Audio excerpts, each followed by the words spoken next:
વિદ્યાર્થી મિત્રો, આપણે પહેલાં બે વર્ગમાં યુનિટ પહેલાંનું પ્રી ટાસ્ક લીધું અને આજે હું મૂળ યુનિટ ચિત્તાઝ ટીયર્સ આપ સૌને ભણાવી રહી છું. મેં બે પ્રશ્નો લખ્યા છે.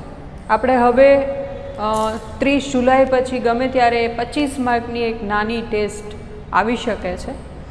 તો હું પાઠ લઉં છું એ પછી આપણે આજે એ પણ શીખવાનું છે કે 1 માર્કના પ્રશ્નોના જવાબ કેવી રીતે આપી શકાય. અત્યારે મેં બે પ્રશ્નો લખ્યા છે, એ તો હું પાઠના થોડા પેરેગ્રાફ ભણાવીશ, પછી સૌને શીખવીશ કે તમે પ્રશ્નોના જવાબ કેવી રીતે આપી શકો છો. પરંતુ અહીંયા તમારી સામે બે પ્રશ્નો છે અને અહીંયા છે એ મેં હોમવર્ક લખ્યું છે.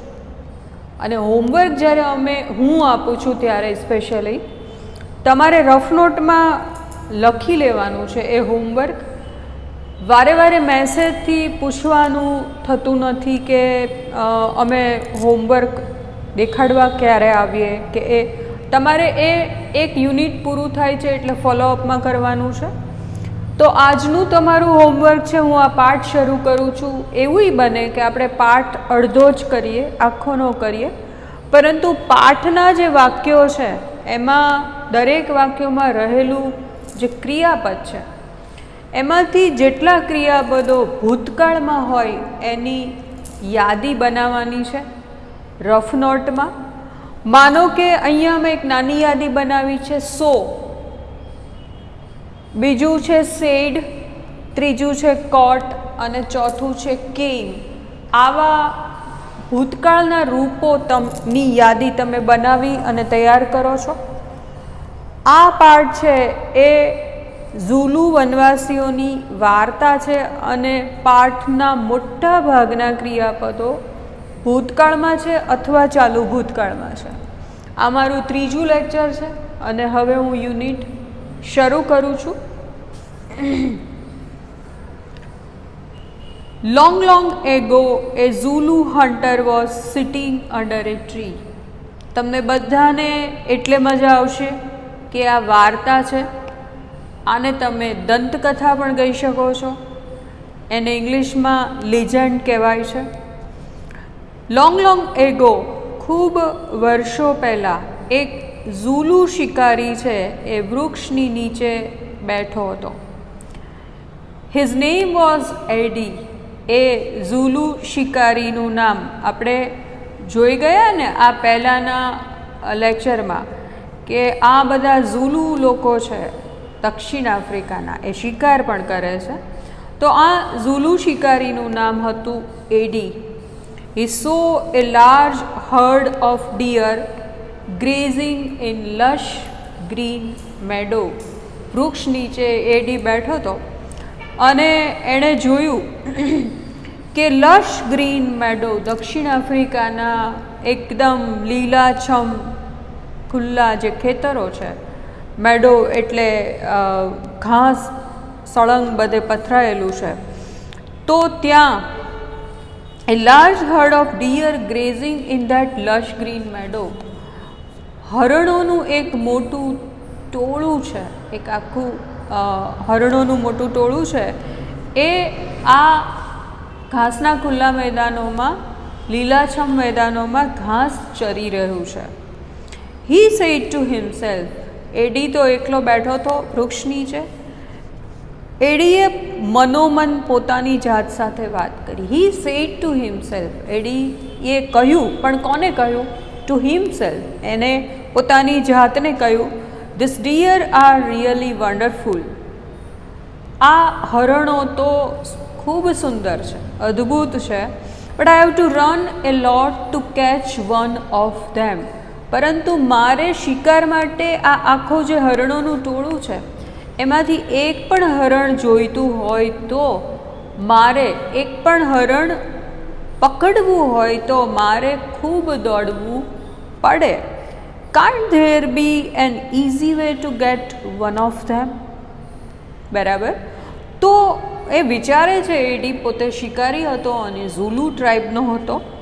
તો એ વિચારે છે કે હરણ તો ખૂબ દોડે, એટલે હું હરણની પાછળ દોડું જો તો હું હરણને પહોંચી ન વળું, બરાબર. તો શું હરણનો શિકાર કરવાનો કોઈ સરળ રસ્તો, એને પકડવાનો કોઈ સરળ રસ્તો નહીં હોય? સડનલી, પછી કોમા છે એ જોઈ લેજો. અચાનક he saw a female cheetah crawling silently closer to the grazing animals. એણે જોયું કે એક માદા ચિત્તા છે એ crawling silently closer to the grazing animals, આ હરણો જ્યાં ઘાસ ચરી રહ્યા હતા ત્યાં સુધી પહોંચવા માટે એક માદા ચિત્તા ક્રાઉલિંગ કરતી કરતી, લપાતી છુપાતી એકદમ શાંતિથી એની નજીક જઈ રહી હતી, જેથી કરીને હરણોને ખબર જ ન પડે, માદા ચિત્તા છેક એની ખૂબ નજીક પહોંચી જાય ત્યાં સુધી. Then she leapt and caught a deer. આ વાક્યમાં બે ભૂતકાળના ક્રિયાપદો છે. લેપ્ટ એ લીપનું ભૂતકાળનું રૂપ છે, એટલે છલાંગ મારવી. એન્ડ કોટ એ ડિયર, હજી તો એડી કશું વિચારે ત્યાં. ધેન પછી એ માદા ચિત્તા છે, શી leapt and caught a dear, ઓલું જે આખું હરણોનું જે ટોળું હતું એમાં એક ઉપર શી લેપ્ટ, એણે છલાંગ મારી અને એણે એક હરણને પકડી લીધું. After some time Har 2 young cubs came out of the bush. થોડા સમય પછી આ માદા ચિત્તાના 2 કબ્સ હતા, એના 2 બાળકો હતા. એ આખું દ્રશ્ય એની માં કેવી રીતે શિકાર કરે છે એ જોઈ રહ્યા હતા. તો થોડીવાર પછી જ્યારે શિકાર થઈ ગયો, એ કબ્સને ખબર પડી કે હવે શિકાર થઈ ગયો છે, તો એ લોકો છે એ જાડી ઝાંખરામાં બેઠા હતા અને ત્યાંથી જોઈ રહ્યા હતા. ત્યાંથી એ કેમ આઉટ, એ બહાર આવે છે. દે ઓલ એન્જોયડ ધેર મિલ. પછી તો હરણનો શિકાર એની માએ કર્યો જ તો, એટલે મા અને 2 બાળકો ભેગા મળી અને એ લોકોએ એ હરણનું ભોજન કર્યું. Eddie's eyes brighten to see this scene, that scene, બરાબર છે. ઓહો, એડી તો વિચારતો હતો, can't there be an easy way to catch one of them. તો એવું વિચારનારા એડીની આંખ આ દ્રશ્ય જોઈને પહોળી થઈ ગઈ. કદાચ એને કોઈક એક વિચારનો ઝબકારો થયો. તે સ્પાર્કલ્ડ વિથ એન આઈડિયા, ધે એટલે એડીની આંખો, બરાબર. તો દે સ્પાર્કલ્ડ વિથ એન આઈડિયા, એડીની આંખો વિચારના એક ચમકારા સાથે, મગજમાં એને એક વિચાર આવ્યો કે this is an easy way to catch one of them. તો એ વિચાર એને ઝબક્યો અને એની સાથે એની આંખોમાં પણ ચમકારા થયા. He envied the cubs. The thing is, એડીએ આ દ્રશ્ય જોયું એટલે એને કોની ઈર્ષ્યા થઈ આવી? આ માદા ચિત્તાના જે 2 બાળકો હતા એને ઈર્ષ્યા થઈ કે ઓહો, એ લોકો કેટલી સરળતાથી એને ભોજન મળી ગયું. Can I be as lucky as this beautiful cubs? આઈડીને પ્રશ્ન થયો. એને પ્રશ્ન થાય છે કે આ સુંદર મજાના 2 બાળકો છે, ખૂબ મજાના સરસ રેશમી રૂછડાવાળા 2 બાળકો છે, એના જેટલો હું સદભાગી હોઈ શકું કે મને પણ આવી રીતે બેઠા બેઠા શિકાર મળી જાય અને હું ભોજન કરી લઉં. They got their food without any effort. એને વિચાર આવે છે કે ઓહો, આ ચિત્તાના 2 બાળકો કેટલા સુખી કહેવાય કે કોઈ જાતના પ્રયત્ન વગર એને ભોજન મળી ગયું. Can I have a hunter like their mother? શું મારી પાસે એની માં શિકાર કરીને એને ભોજન આપ્યું, એવી રીતે એની માં જેવી મારી પાસે કોઈ શિકારી હોઈ શકે? Can I have a hunter like their mother? તો એની માં જેવી રીતે બાળકો માટે શિકાર કર્યો એવો શિકાર મારી માટે કોઈ કરી શકે એવું શક્ય છે? હી થોટ, આ એનો વિચાર હતો, અને એનો વિચાર હતો એ અવતરણમાં મુકાયેલો છે. એણે વિચાર્યું. He decided to catch a young cub and train it to hunt for him. એણે નિર્ણય લીધો કે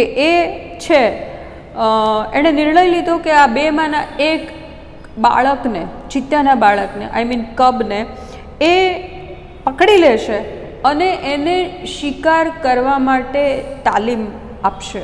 then I shall only say, oh my dear, go and kill a deer for me. બરાબર? અને પછી તો હું આરામથી બેઠો જ્યારે એ શિકાર શીખી જશે ત્યારે હું તો આરામથી બેઠો એવું કહીશ કે તું જા અને મારી માટે એક હરણનો શિકાર કરીને તું આવ. તે ગોડ ધેર આગળના પેરેગ્રાફમાં જતી રહી. My life will be very comfortable then. જ્યારે એવું થશે કે હું પગ ઉપર પગ ચડાવીને એ જેને મેં ટ્રેન કર્યું છે એ ચિત્તાને જ હું કહીશ કે જા અને મારી માટે એક હરણનો શિકાર કરીને તું આવ, ત્યારે એ સમયે હવે એડી છે ને એની કલ્પનામાં જતો રહ્યો છે, ત્યારે my life will be very much comfortable. ત્યારે મારું જીવન છે એ બહુ જ આરામદાયક બની જશે. He was quite pleased with his own idea. સ્થિતિ એવી હતી કે એડી તો અત્યારે એણે કંઈ ચિત્તાના કબને હજી તો પકડ્યું પણ નહોતું, એટલે એના એવા વિચારોમાં ખોવાઈ ગયો હતો કે એના વિચાર માત્રથી કે એ પોતે કેટલો સુખી હશે એવા વિચાર માત્રથી એ પોતાના વિચારથી એ ખૂબ ખુશ થાય છે કે ઓહો મારું એ જીવન કેવું હશે. હી decided two follow the cubs and steel one. એણે નક્કી કર્યું કે હું આ કબ્સ જે છે, ચિત્તાના જે આ બે બાળકો છે એને અનુસરીશ, એની પાછળ જઈશ અને એમાંના એકને હું ચોરી લઈશ. From his experience Eddie knew that a cheetah never attacks A main. એના પોતાના ઝૂલુ શિકારી તરીકેના અનુભવે એડી જાણતો હતો કે ચિત્તા છે એ માણસ પર ક્યારેય હુમલો કરતો નથી. Therefore it was safe to steal a cub. અને આથી કરીને ચિત્તાના બેમાંના આ એક બચ્ચાની ચોરી કરી લેવી સાવ સલામત છે. એ follow the cheetah family till evening. હવે તો એડી ઘરે પણ ન ગયો અને સાંજ સુધી એ ફિમેલ ચિત્તા હતી અને એના બે જે કબ્સ હતા એ જ્યાં જતા હતા ત્યાં એની પાછળ લપાતો છુપાતો એડી એની પાછળ જતો હતો, કારણ કે ફાઇનલી એને તો એની મુરાદ એવી હતી કે આમાંના એક કબને હું ચોરી લઉં. At the sunset. હવે આ આટલું શબ્દ સમૂહ છે, આથી કરીને સમય દર્શાવે છે અને આથી કરીને એની પછી કોમા છે. સૂર્યાસ્ત થવાનો સમય થઈ ગયો. At the sunset the mother cheetah hid her cubs in a thick bush and left for a stream. હવે સંધ્યાકાળ થવા આવ્યો અને આથી કરીને જે ચિત્તાની માં હતી એણે પોતાના બાળકોને એકદમ જાડી ઝાખરાવાળી જે જગ્યા હતી એમાં સરસ મજાના એને છુપાવી દીધા અને પોતે એક ઝરણા સુધી પાણી પીવા માટે જાય છે. She left for a stream. Quickly the hunter picked up his net and spear and ran into the bush. બહુ ઝડપથી, કારણ કે ચિત્તાની માં પાછી, આ બાળકોની માં પાછી આવે પાણી પીને એ પહેલાં એણે આમાંથી એક બચ્ચાને ચોરી લેવાનું કામ સમાપ્ત કરવાનું હતું. દેટ્સ વાય ખૂબ ઝડપથી આ ઝૂલુ શિકારી એડી છે એણે એની જે શિકાર કરવા માટે જરૂરી વસ્તુઓ હતી, એની જે જાળી આખી નેટ હતી કે જેની અંદર એણે બચ્ચાને ફસાવી દેવાના હતા એ લઈ અને એ જ્યાં ચિત્તાના બાળકોને છુપાવ્યા હતા એની માએ ત્યાં સુધી એ દોડીને જાય છે. હી સો ટુ ટાઇની કબ્સ. અને એ જુએ છે કે એ જગ્યા પર બે નાના નાના બચ્ચાઓ એણે હી સો 2 ટાઇની કબ્સ, એણે 2 નાના બચ્ચાઓને ત્યાં જોયા. They looked at him with their bright eyes, અને સળવળાટ થયો એટલે કબ્ઝે પણ એ જે 2 બાળકો છે એણે પણ એડી સામે જોયું. એટલે ધે લુક્ડ એટ, ધે એટલે આ ચિત્તાના 2 જે કબ્સ હતા એણે એમની તેજસ્વી આંખો વડે એડીને જોયો. They way too young to run away. આ ટુની રચના આપણે એક વખત સમજવી પડશે, પરંતુ આનું ગુજરાતી જોઈ લઈએ કે they were too young to run away. આ જે ચિત્તાના બચ્ચાઓ હતા એ એટલા બધા નાના હતા કે એને ભાગી જવાની ખબર નહોતી પડતી, અથવા તો એવો કોઈ ભાગી જવાનો આવી રીતે અનુભવ જ નહોતો, હજી તો એટલા નાના હતા. તો they were too young to run away. That means they were too young that they cannot run away. Eddie threw the net over them. સૌથી પહેલું કામ એડીએ ત્યાં જઈને એ કર્યું કે એડીએ એ જે બંને બાળકો હતા નાના એવા મજાના એની ઉપર એણે જાળી પાથરી દીધી. And the cubs were caught. And the thing was કે એ બંને ચિત્તાના જે બાળકો હતા, કબ્સ હતા, એ બંને એ નેટમાં, એ જાળીમાં ફસાઈ ગયા. He needed only 1 cub but he thought. એડીને તો શિકાર શીખવાડવા માટે એક જ કબની જરૂર હતી, પરંતુ એણે મનોમન વિચાર્યું, oh it is always better to have 2 slaves than 1. એડીએ વિચાર્યું કે એક કરતાં 2 ગુલામો મને મળે કે જે મારો શિકાર કરી આવે તો એમાં શું વાંધો છે. તો it is always better to have 2 slaves instead of 1. Instead of 1 એટલે એકની બદલે 2 મળે મને જો કપ્સ તો શું વાંધો છે. હી ડ્રેગ્ડ ધેમ વિથ હિમ. હવે એને જાળીમાં ફસાવ્યા, પછી આમ એણે ખેંચી લીધા. ડ્રેગ ધેમ એટલે ઓલા જાડી ઝાંખરામાંથી એને એ ખેંચે છે, ડ્રેગ કરવું એટલે ખેંચવું. And hid them under a big basket. અને બહુ મોટી ટોપલી છે ને એની અંદર એણે નેટ સહિત એને છુપાવી દીધા. કારણ કે પહેલું કામ તો એ જ કરવાનું હતું કે ચિત્તાની માં આવે એટલે ચિત્તો આવે એ પહેલાં એણે આ બંનેને લઈને એના ઘર તરફ ભાગી જવાનું હતું. The mother cheetah return after a while. અને માં છે એ થોડા સમય પછી પાછી આવી. She did not find her cubs. અને આસપાસ એ બધે જોવે છે તો એને એના બાળકો મળતા નથી. શી લુક્ડ ઓલ અરાઉન્ડ. એણે આસપાસ બધે નજર કરી કે મારા બાળકો ક્યાં છે. First of all she became angry and jumped widely.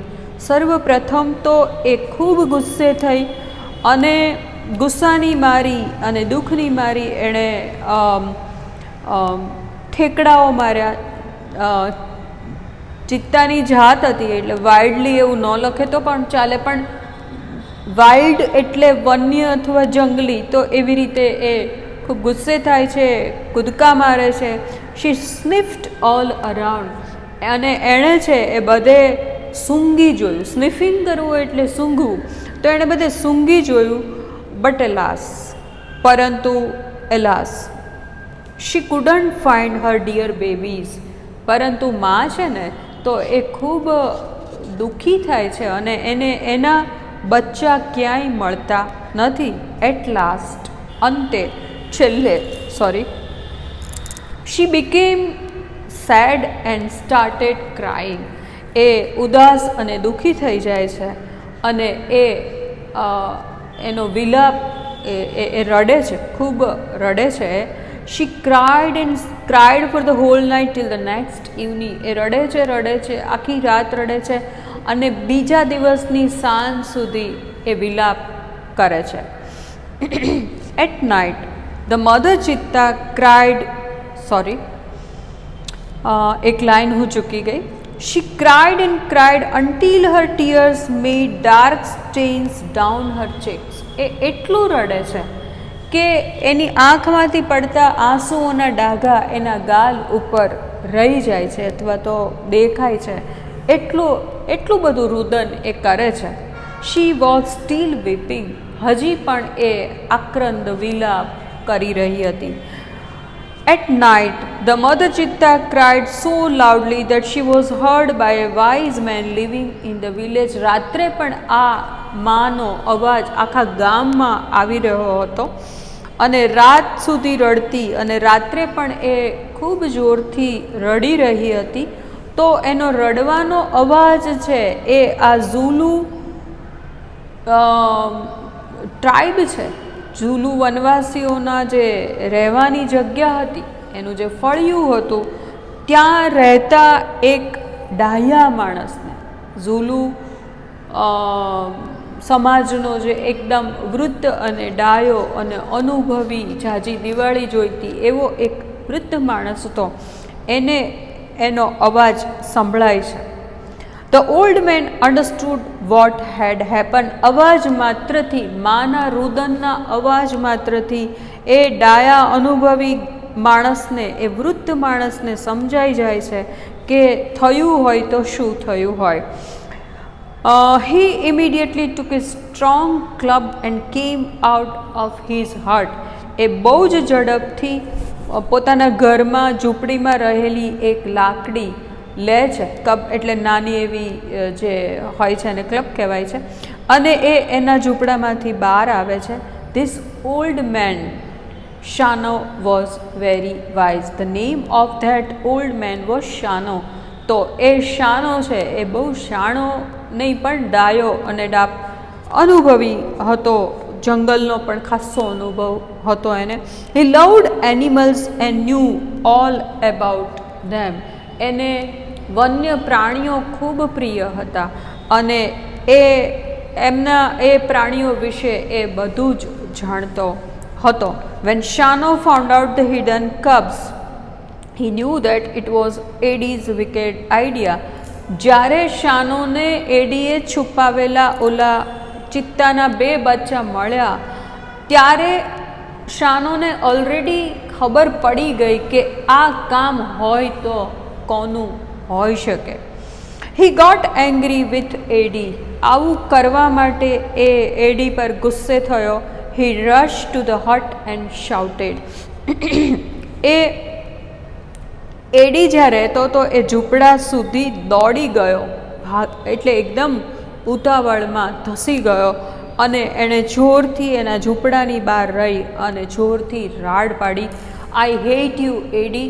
એડી, હું તને ધિક્કારું છું. And everybody of our tribe will hate you. અને આપણો જે આદિવાસીઓ જે આપણા બધા ફળિયામાં રહે છે, આપણો આખો સમાજ છે, એ પણ તને ધિક્કારશે. શા માટે?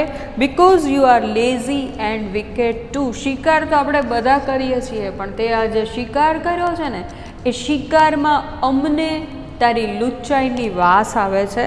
તો તું આળસુ શિકારી છો, એટલે તે કાંઈ you are lazy and wicked too. બરાબર? તો તું આળસુ છો અને તું ધૂર્ત અને નાલાયક એવો પણ છો. We know that a hunter must hunt with his own strength and skill. શિકાર આપણે બધા કરીએ છીએ, પરંતુ તે શિકારી હોવાના નિયમોનો પણ ભંગ કર્યો છે.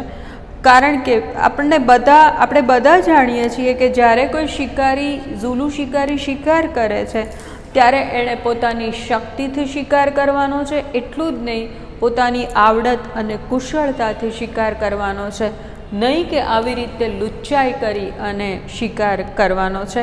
એટલે તે ઝુલુ શિકારીઓના નિયમોનો પણ ભંગ કર્યો છે. But you are A lazy hunter. અને તું આળસુ શિકારી, પરંતુ તું આળસુ શિકારી છો, આથી કરીને તે એવું કર્યું છે. You are a thief. તું શિકારી નથી, મને તો તું ચોર લાગે છો, તું ચોર છો. You are a thief. You have broken the rules of our tribe. અને તે આપણા વનવાસીઓના નિયમોનું ભંગ કર્યો છે. બરાબર? You have brought dishonour to the whole tribe. આપણે આ પહેલાંના પાઠમાં જે ઝુલુ વનવાસીઓ વિશે માહિતીઓ આપણે ખૂબ સરસ જે વાતો કરી હતી, એમાંની જ એક વાત છે કે આપણે મેં કીધું હતું ને કે એ લોકો બીમાર પડે તો પણ પૂર્વજોને બલિ ચડાવે અને પૂર્વજોમાં બહુ માને, બરાબર, અથવા તો એવું માને કે કોઈ પૂર્વજોનો ખોફ ઉતરી આવ્યો છે. તો અહીંયા એ એવું કહે છે કે you have brought dishonour to the whole tribe, તે આવું જે ખોટું કર્યું છે, ચોરી કરીને શિકાર કર્યો છે, તો તું આખા આપણા ઝૂલુ વનવાસીઓ ઉપર શ્રાપ જાણે લઈ આવ્યો છો. એટલે તું સમગ્ર ઝૂલુ વનવાસીઓ પર શ્રાપ you have brought dishonour to the whole tribe, તું આખે જે વનવાસીઓ આપણા બધા છે એની ઉપર તું ડિસઓનર લઈ આવ્યો છો, ખોફ લઈ આવ્યો છો. All the members of the hunted tribe got together. એટલી વારમાં તો શાનો એને કહે છે ને એડી આવે છે ને બધી ધમાલ થાય છે. થોડી વારમાં all the members of the hunted tribe, જે ઝૂલુ શિકારીઓની આખી જે વનવાસીઓ હતા એ થોડી વારમાં બધા એક જગ્યાએ ભેગા થઈ જાય છે. તે decided to drive away Eddie from their village forever. બધા મળીને નક્કી કરે છે કે આપણે એડીને છે કાયમ માટે આપણા ગામમાંથી કાઢી મૂકીએ છીએ.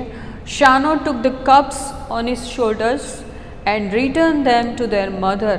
શાનો બહુ જ સંભાળપૂર્વક ચિત્તાના ઓલા જે બે મજાના બાળકો હતા, સુંદર મજાના તેજસ્વી આંખોવાળા, એને ઉંચકી અને પોતાના ખભા ઉપર મૂકે છે અને એને એની માને પાછા દેવા જાય છે. He saw that long weeping of the mother Chitta had stained her face forever. અને એ જોવે છે કે માં આખી રાત અને 2-3 દિવસથી રડી રહી છે. આથી કરીને એના આંસુઓના ડાઘા એના ગાલ ઉપર રહી ગયા છે. તો આ અહીંયા જે છે એ જે વાત છે ચિત્તાઝ ટીયર, ચિત્તાના આંસુઓની, આ જે વર્ષોથી ચાલી આવતી એક કથા છે એ અહીંયા પૂર્ણ થાય છે. અને આ કથા ચિત્તા અને દીપડાથી, ચિત્તો અને દીપડો છે એને તમારે મેકઆઉટ કરવા હોય, એને ડિસ્ટિંગ્યુશ કરવા હોય, એને જુદા પાડવા હોય તો તમે કઈ રીતે પાડી શકો છો? તો ચિત્તાની આંખમાં છે એ આંસુઓના સ્ટેન પડી ગયા છે, ડાઘા પડી ગયા છે. તો આ કથા એની સાથે જોડાયેલી છે. વાર્તા આપણે પૂરી કરીએ છીએ. બહુ ઝડપથી હું પ્રશ્નો ઉપર એક નજર તમને હું બહુ ઝડપથી આ બંને પ્રશ્નો આપણે જોઈ લઈએ છીએ. What did Eddie see in lush green meadow? Eddie ઘાસના ખુલ્લા મેદાનોમાં શું જોવે છે? તો અહીંયા ડીડ છે, આથી કરીને અહીંયા ક્રિયાપદ તરીકે સી છે. પરંતુ ડીડવાળા પ્રશ્નનો જ્યારે તમે જવાબ લખો છો ત્યારે આ જે સી છે એ ભૂતકાળમાં ફરી જશે. આ ડીડ તો જવાબમાં નીકળી જ જશે અને આ સી છે એનું સો થઈ જશે. Eddie saw a large herd of deer grazing in lush green. એડીએ શું જોયું ઘાસના ખુલ્લા મેદાનોમાં? તો એણે જે જોયું એ છે એ લાર્જ હર્ડ ઓફ ડિયર. તો હવે જ્યારે વોટથી પ્રશ્ન પૂછાય છે અને તમારે જવાબ અહીંયા આપવાનો છે તો અહીંયા આ જે જવાબ છે એ લાર્જ હર્ડ ઓફ ડિયર, તો એ કર્મ થઈ જશે. આ જે જવાબ છે એમાં આ કર્મ આવ્યું. કર્મ એટલે ઓબ્જેક્ટ. શુંના જવાબમાં જે આવે છે એ અહીંયા કર્મ છે, બરાબર. હુ વોઝ એડી? કેટલો સાદો પ્રશ્ન છે. એડી કોણ હતો? બરાબર. હુ એટલે કોણ એ તો તમે 5મા ધોરણથી કદાચ શીખતા હશો. એનો સાવ સાદો જવાબ છે એડી વોઝ એ ઝૂલુ હન્ટર. બરાબર. આવા પ્રશ્નો એક પેરેગ્રાફમાંથી ઘણા બધા નીકળી શકે. જ્યારે એક પાઠ ચાલે છે ત્યારે તમે ખુદ એવા પ્રશ્નો મગજમાં રાખીને યુનિટ વાંચો છો. મેં આ યુનિટ પૂરું કર્યું છે અને તમે 1 કે 2 વાર યુનિટ વાંચી જાઓ છો. એની ગ્લોસરીના ઇંગ્લિશ ઇન્ટુ ઇંગ્લિશ શબ્દો જોઈ લો છો. એટલું જ નહીં, તમારે કંઠસ્થ પણ કરવાના છે, કારણ કે તમારે 3 માર્કના 3 માર્કનું નિયરેસ્ટ મિનિંગ એટલે સમાનાર્થી શબ્દ પરીક્ષામાં પૂછાય છે અને આ આપણું આજનું હોમવર્ક છે. આવા પ્રશ્નો છે એ આપણે એક્સપ્લોર કરતા રહેવાના છે. આ તો એક તમને એક નાનું ટ્રેલર દેખાડ્યું છે, પણ દરેક પેરેગ્રાફમાંથી who, what, where, whose, whom, how much, how did એનેથી શરૂ થતા પ્રશ્નો હશે જે આપણે જોતા જશું. આપણે હવેના 4થા લેક્ચરમાં મળીએ છીએ. ત્યાં સુધી તમે બધા પાઠને વારંવાર વાંચો એવું મારું હોમવર્ક છે. Thank you.